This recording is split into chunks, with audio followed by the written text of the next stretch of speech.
Do I really regret buying my 2024 Santa Cruz Heckler?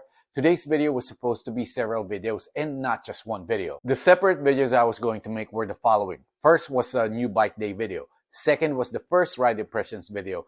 The third was going to be a follow-up on the first impression video. The fourth was going to be an upgrades video. And the fifth was supposed to be a guide on how to pick the right e-bike for you. I'm ending it with just one video because of my whole experience with the purchase and the bad experience with the bike. Some of the bad experience was self-inflicted issues, and the others were either bike shop related or Santa Cruz related. Now, before I get into what some viewers might say as bashing the shop or the brand, let me be clear right now. The guys at the shop, Mike's Bikes and Santa Cruz and Shimano have been very helpful in resolving my issues.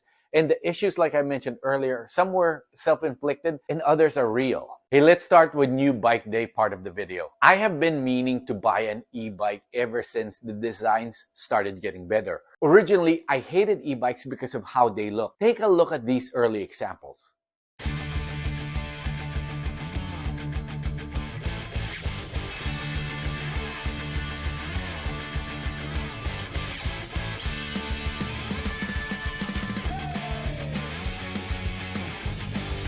I never bought into the arguments of an e-bike being a cheater bike or you don't get a true workout or all those crappy comments other mountain bikers make about e-bikes.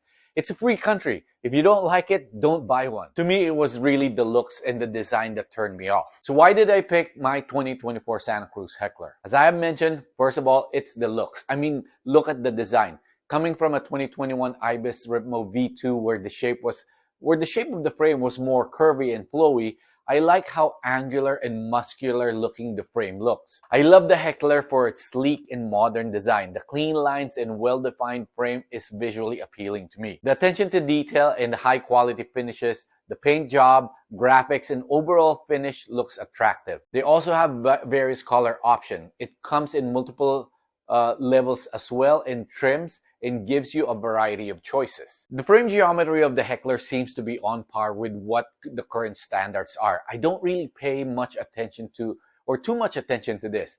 As long as I feel the ride is good for me, then I'm fine. Wheel size was very important to me. The fact that it comes with 29-inch wheels and not only those Frankenstein mullet wheels nowadays was a huge factor. Component was somewhat of a factor, as you will see when we come to the upgrades portion of the video. Ultimately, to me, the visual appeal of the 2024 Santa Cruz Heckler and the overall aesthetic that Santa Cruz brings to its bikes is what I really like. And one final note on why I picked Santa Cruz was because it's a local company.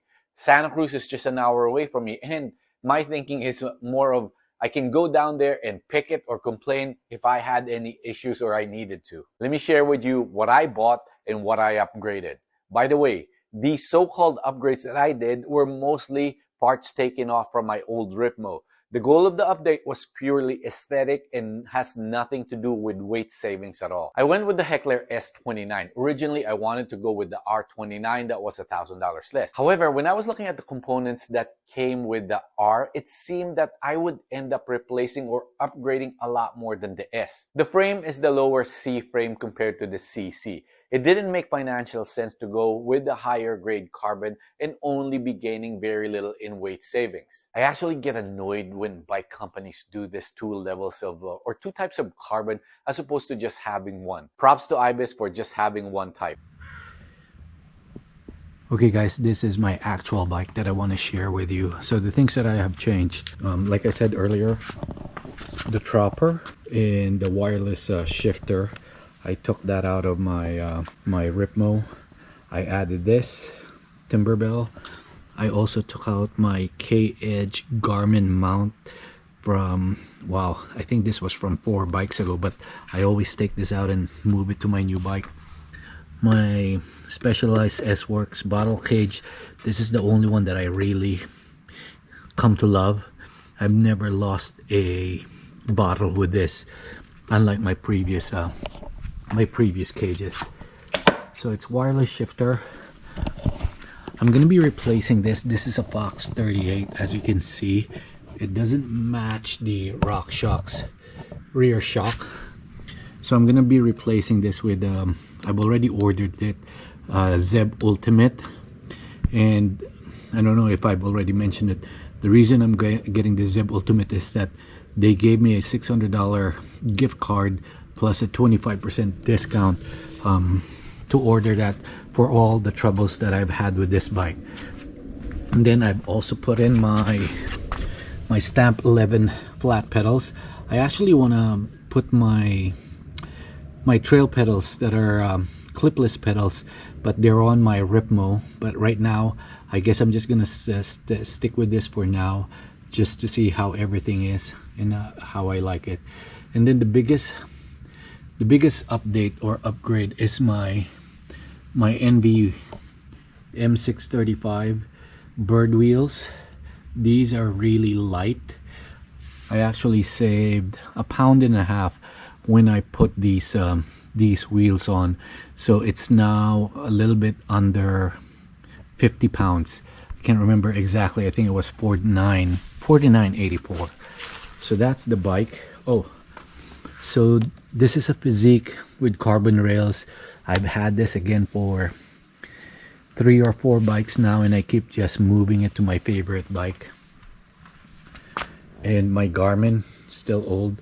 I'm gonna be replacing these with Trail One grips because I like the Trail One grips, how big they are. This one's pretty small, so I find myself like gripping so hard. So what I'm gonna do is I'm gonna replace this with a Trail One grips as well. I kind of want to replace this with the Spanx 45. This is a Birchtech 42 millimeters.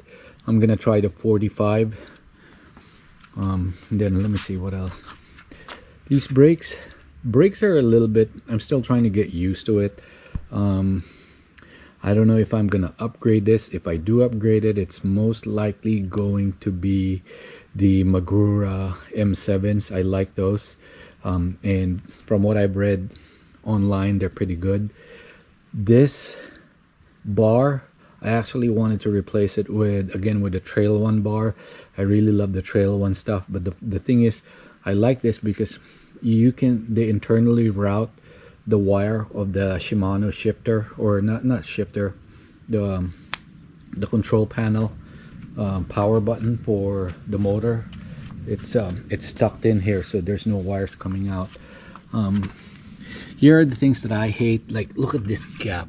I mean, that is freaking unsightly. I don't know, it just looks weird to me. And then this, if you notice, I have my my race face strap. If I don't have it, let me take it off. Check it out. See this? See that gap?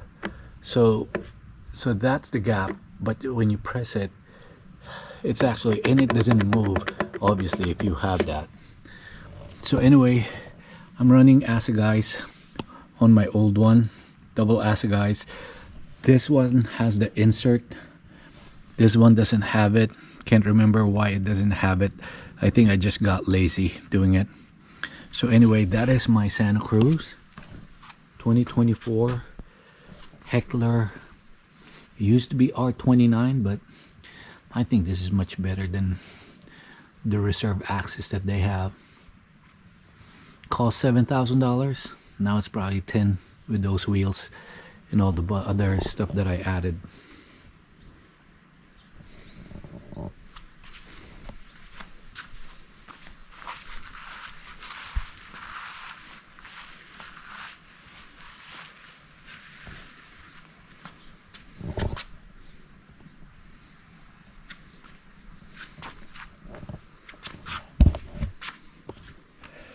Oh, here's another thing that I forgot to show you. One of my one of the reasons why I'm starting to hate this bike, the things that happened to it. I don't know if you can see it here. That chip, take a look at that chip. That happened at the bike shop. And then this other one, I mean, man. And then this scratch, it's really freaking annoying, you know. I mean, I know the bikes get scratches. It's different if I scratched it, but look at this, and it's on the freaking top tube. Oh, I hate the fact that I didn't put any ride wrap around it. But jeez. But it is a beauty. So there you go. Now for my first impressions as well as my regular impressions about the bike and the issues with my bike. Hey guys, so I just finished my first ride on my 2024 Santa Cruz Heckler. I'm a little bit surprised. First of all, it's amazing. Okay, it's a freaking ridiculous bike. Oh my god.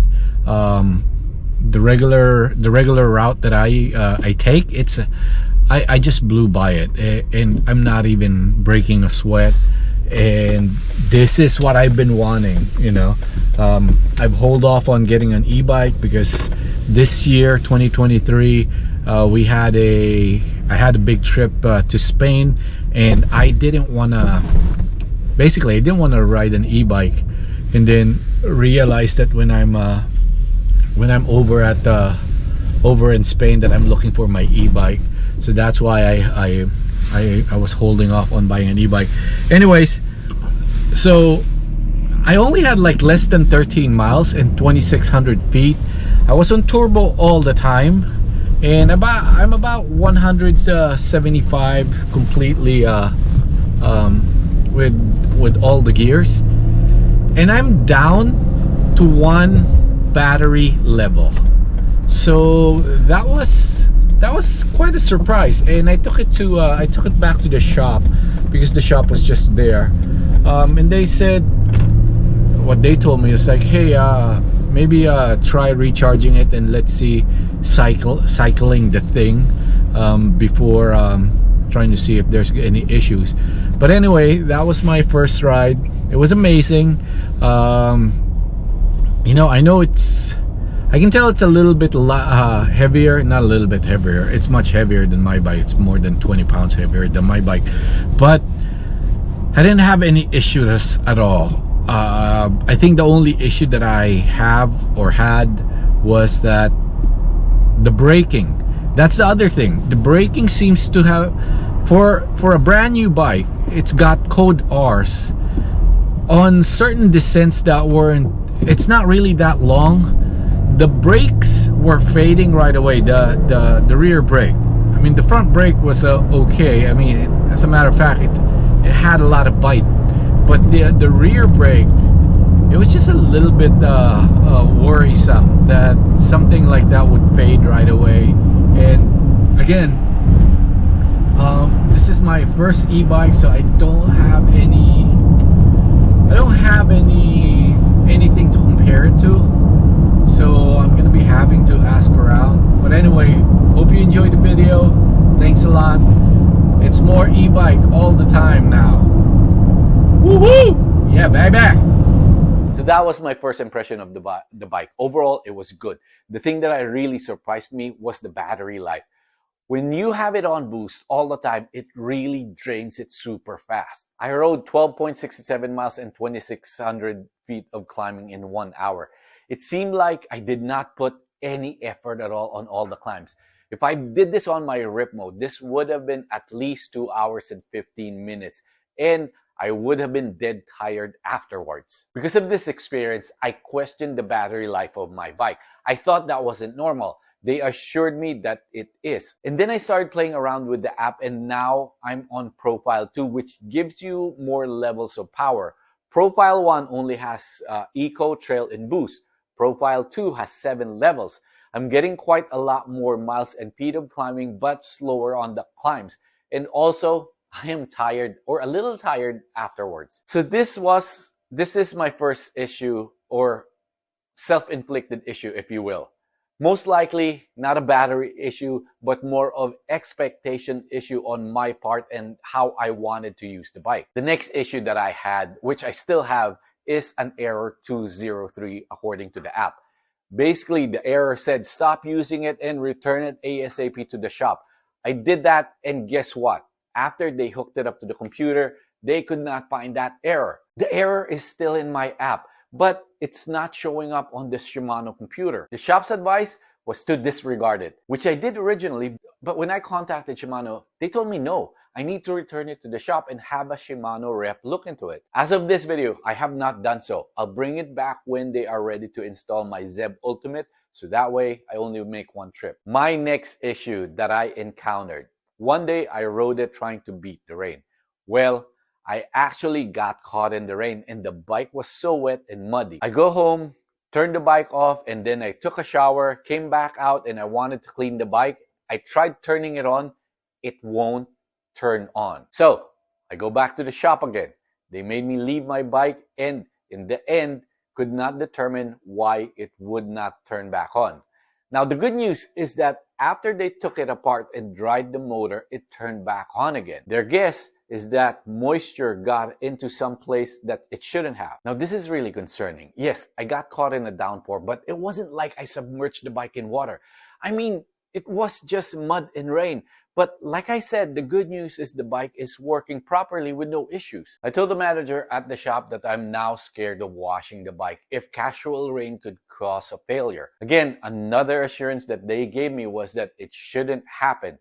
Just go ahead and wash it properly and nothing should happen to it. And if something were to happen, at least we have it already documented and maybe do a warranty replacement. By the way, two other issues I had with this bike before the power button issue not turning on were the first one was my brakes were spongy.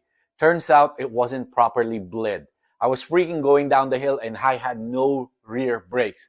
Luckily, I had front brakes and I was able to slow down without any bad consequence happening. The other issue was after it came back from the shop when they fixed the power button. I found 2 chips on the top tube and a scratch. This really made my heart sink and really upset. I mean, all the trouble that I was having and then to see 2 chips and a scratch that I had nothing to do with, to me was really disheartening. I told them about it. I told them that this was completely unacceptable. Their response to rectify it was to give me a choice of a helmet. I told them I didn't need a helmet, but instead I could just get a discount on a Zeb Ultimate fork. And they agreed. And I'll be honest with you, it still didn't sit right with me. I mean, all I can say is wow. Not 1, but 2 paint chips on the top tube and a scratch on the freaking brand new bike. Now, I also have an issue with the battery rattling and not being flush to the bike. I have to resort to putting a strap around it so that it's not loose and not rattling. So now the question that needs to be answered. What e-bike should you buy? Will I buy this Heckler again? Let's start with what e-bike you should buy. First thing I will have to tell you is don't concern yourself with motor. I have tried 4 motors so far. Shimano, Fazua, Bosch, and Bros. At the end of the day, it doesn't matter. They will all perform and do the task. It just comes down to your preference. Like for me, I wanted the EP801 because the previous model they said you will hear rattling noise when you are going down the mountain.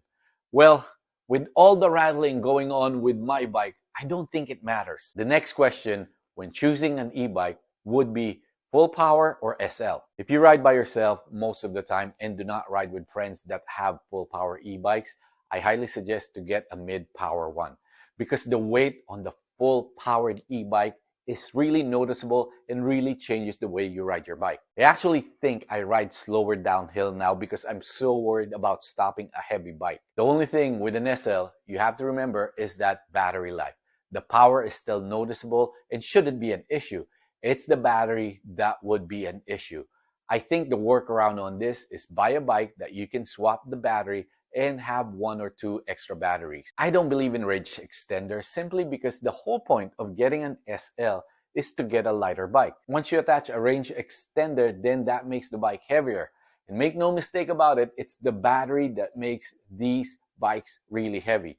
So unless they come up with new technology for battery, we will continue to have heavy full power e-bikes. Would I buy this bike again? Absolutely not. With what I know and how I use my e-bike, and that is full boost all the time, it's not meeting my expectations. Now, I want to make a big distinction here. I'm not saying that the bike is bad or it rides bad. In fact, I love the way it rides. Again, it's my expectations. Also, these little issues that I had with the bike, whether it was the battery, the brakes, or other stuff, even if those did not exist or did not happen, I still think I would not buy this bike. In fact, if there was a bike that I now regretting not buying, it's the Transition Relay. I think for what I want, this would be the closest thing that could meet my expectations. However, I just want to warn you, I joined a forum of e-bikers that have the Fazua motor installed on their bikes, and boy oh boy, the reliability of these motors doesn't seem good. I saw a lot of people complaining about replacing their motors not once, not twice, but 3 times. So that is it for now. While I may not buy this bike again, I will continue to ride it. I just need to adjust my riding style and expectations. Hey, thanks for watching.